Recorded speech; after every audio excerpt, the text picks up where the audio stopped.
চট্টগ্রামের চন্দনাইশে মেসার্স মায়ের দোয়া এন্টারপ্রাইজের চেয়ারম্যান মোহাম্মদ আলমগীরের উদ্যোগে শীতার্তদের মাঝে শীতবস্ত্র বিতরণ করা হয়েছে। মঙ্গলবার সকালে উপজেলার কানাইমাদারী হজরত মামুন খলিফা এতিমখানা ও হেফজখানা কানাইমাদারী জয়নুল উলুম মাদ্রাসা, দারুল উলুম হেমায়েতুল ইসলাম মাদ্রাসা শিক্ষার্থী ও অসহায় দুস্থ শীতার্তদের মাঝে শীতবস্ত্র বিতরণ করা হয়।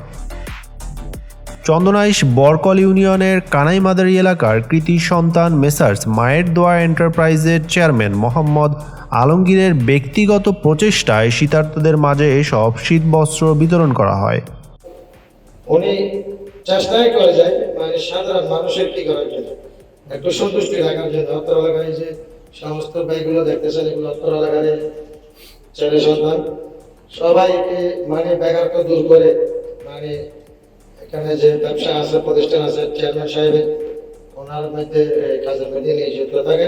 সবসময় মোটামুটি একটু সচ্ছলভাবে ওনারা এখন চলতে পারতেছে।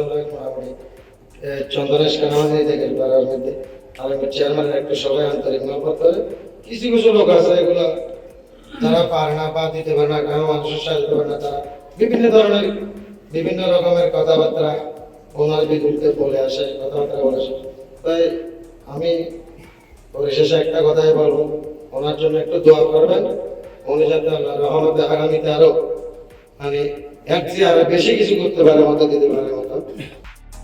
এ উপলক্ষে আয়োজিত অনুষ্ঠানে বিশেষ অতিথি হিসেবে উপস্থিত ছিলেন মেসার্স মায়ের দোয়া enterprise manager Abul Foyez, Barkal union পরিষদের সাবেক ইউপি সদস্য আব্দুল মুবিন মেম্বার, বরকল ইউনিয়ন পরিষদের সাবেক ইউপি সদস্য মোহাম্মদ বেলাল মেম্বার, নিদাগের পাড়া জয়নুল উলুম মাদ্রাসার সুপার মাওলানা তাজুল ইসলাম, নিদাগের পাড়া পুরাতন মসজিদের খতিব মুজিবুর রহমান, হেমায়েতুল ইসলাম হেফজখানা ও এতিমখানা সুপার মোহাম্মদ মহিম, মাওলানা এমদাদ প্রমুখ।